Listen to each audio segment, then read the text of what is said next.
Hey everybody, and welcome back to another episode of Tanner's Favorite Things. I'm Tanner Knight, and today we're going to be talking about the big one, the Peavey 5150.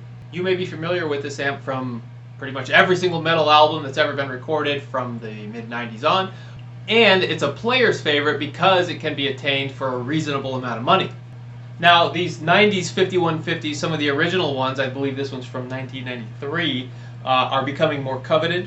But you can still get the Peavey 6505 head, which is pretty much identical to this build, only made in China now, I think. But you can still get that head for about $600 in most cases. So what is this head? This is a 120 watt monster. This is the second generation of Peavey 5150 amps. The first generation had the block EVH right here on the front, whereas the second generation and all further generations down the road get the Eddie Van Halen signature. I don't mean to gloss over the fact that Eddie Van Halen is attached to this amp because it was kind of widely known at the time, but now the 6505 is just Peavey and EVH is its own brand, and it's actually owned by the Fender company, and it's made in Mexico in most cases. But the Peavey branded EVH stuff is really, really awesome. They also did an Eddie Van Halen guitar, the Wolfgang, and that's a model that gets licensed later on by Music Man when he moves to Music Man, and then later on by EVH when that becomes its own brand. So, why does this amp exist? Well, Eddie Van Halen, being a touring musician, wanted to be able to walk into any music store in any country in the world and be able to pick up this specific amp and plug it in and rock and roll without heavy modifications. Before this amp, he was playing heavily modded Marshall amps, so in a way you could kind of consider this part of the Marshall lineage, but it's definitely its own thing. This amp is known for high gain. Metal is where it lives, but I think it's much more than just a metal amp, which is its reputation. So on the front we have two inputs. We're going to start on the normal gain input and go up the scale of gain as we go. But right now we're in the normal gain input, and we have a rhythm dial which has a bright and a crunch button, and those just engage different sounds. The crunch is a little crunchier and the bright is a little brighter. Pretty self-explanatory. When we move down, we have an LED indicating that we're on the lead channel. If I engage the lead channel, the LED comes on, and we have a pre-gain, so this is the pre-amp stage where we're adding juice from those tubes. We move on, we have a 3-band EQ. We have low, mid, and high, and then we have our rhythm post-gain. So this is after our preamp section, and we have the same thing in the lead as well. So rhythm and lead post gains, and you can really dial in a warm or crunchy or incisive sound based on your post gain and your pre-gain selections. Finally, we have these two settings that are unique to Peavey called resonance and presence, and they just kind of shape the tone a little bit. I don't play with those too much. I leave them kind of at the 7 and 8 spot and just call it good. But otherwise, that's our front panel. We have our power switch and our standby switch and our Eddie Van Halen signature. The one point I'd like to make about this amp before we play a note in it is that it is built like a tank. It's literally heavy, it's figuratively heavy as well, but it's literally heavy and it just feels really rock solid. We have the option to select either 4, 8, or 16 ohm speaker outputs, and today we're plugging directly into our Freyet or VHT, depending on the era that you're in, but this is a Freyet 4x12 with V30s. For our mics today, I have the Sennheiser E906 in the bottom right speaker position of this cabinet, plus the AT4030 SE room condenser mic that is capturing the room.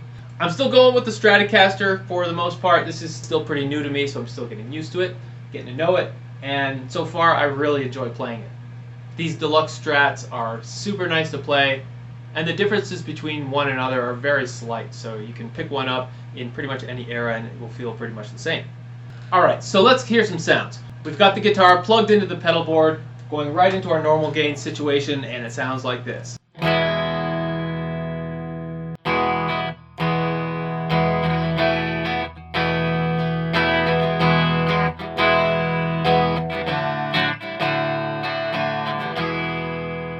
See, it's really warm and clean and clear. It's a really high quality clean sound.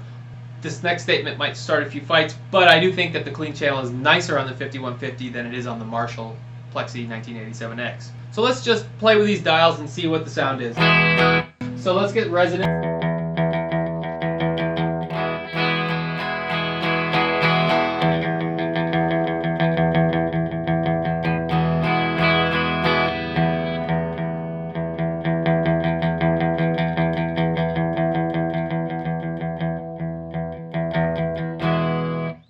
subtle with those dials. Like I said, I don't mess with them too much, but it's always a good way to try to vary the tone if you're not quite satisfied.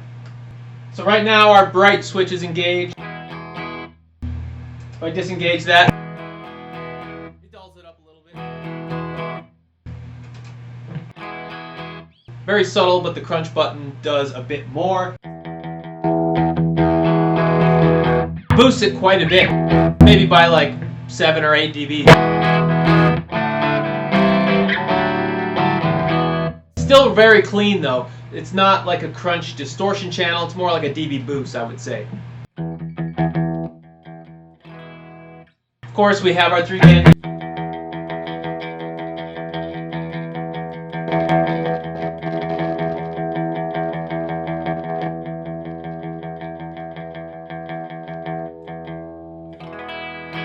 Again, not as abrupt as you might find on another amp, pretty subtle. Just bump the volume up on that a little bit.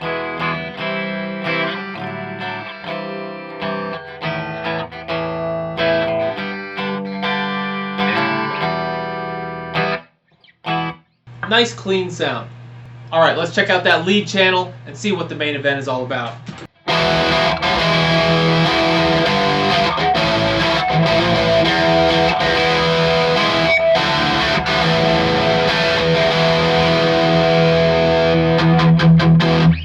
So that's just a really usable distortion channel out of the box.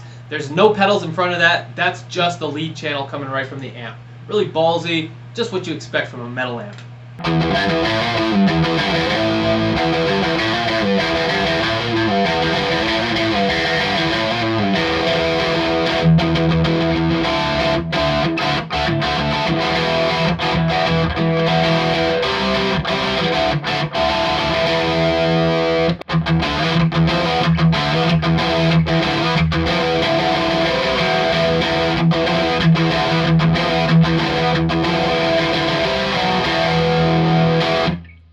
So that's the lead channel on a Stratocaster in the normal gain channel.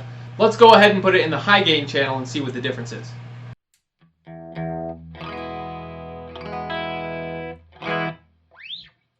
Now we're in the high gain input. We are still on the Stratocaster with single coil pickup. Our pre-gain volume is at 3, our post-gain is at 5, and it sounds like this.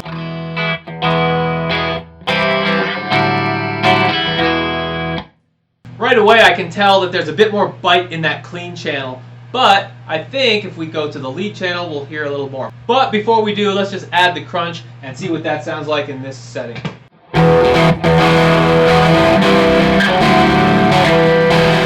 Woo, that's smoky.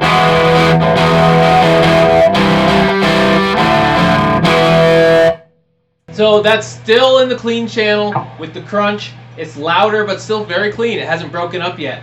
Let's disengage that and go to our lead channel and keep climbing the stairs of gain.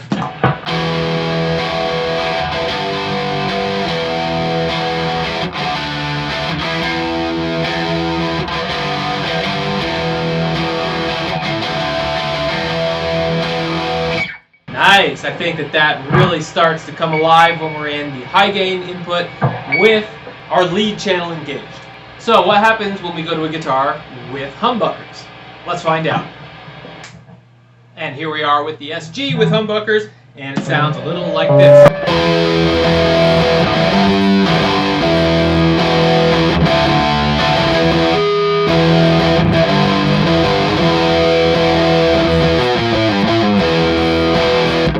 So, there's your meat and potatoes.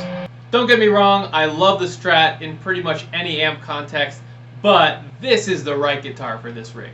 When you add a humbucker to a Peavey 5150 in the lead channel, that's what Eddie Van Halen was all about. He had a guitar with one single humbucker, and that was his sound. It's been imitated 1,000 times, and it's been modified and changed into all kinds of different things, but the core is this amplifier.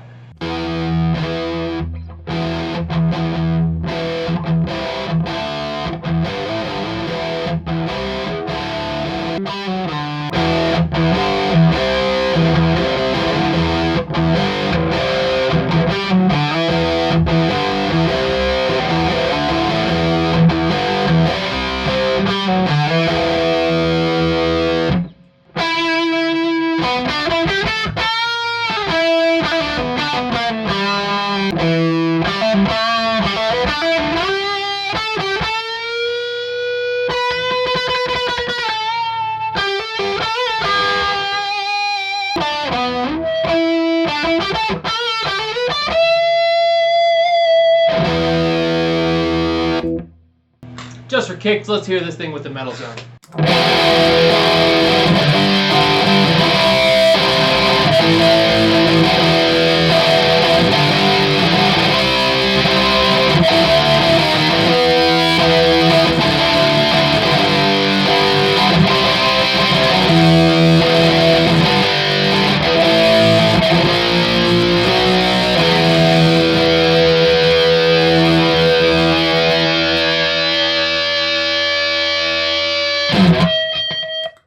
So that's peaking the hell out of the microphone, so let me get some better levels and try that again.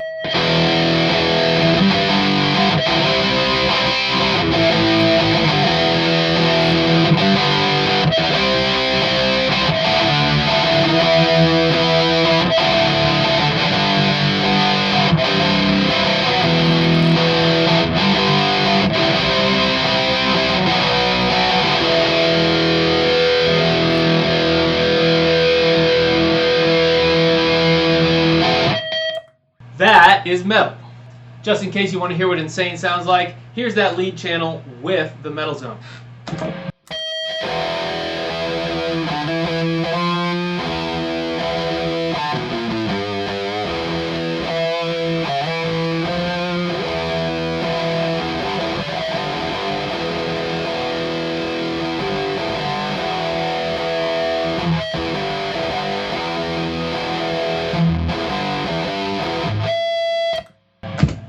Bit much, but hey, there it is.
So that's the Peavey 5150 in all of its glory, one of my absolute favorite pieces of kit.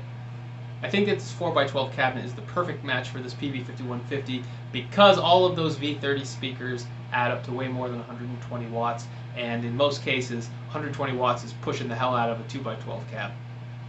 It also sounds great through the Mesa Boogie 2x12, but that's only because it has the Mesa Black Shadow speakers that handle up to 100 watts apiece. So that's just a tiny sampling of what this amp is capable of. This amp is quickly becoming vintage, and it still works really, really well, as you can tell, and I find myself gravitating toward this amp more often than not. So thanks for watching. Hopefully you like this content. If you did, feel free to like and subscribe, and hopefully we'll see you on the next one.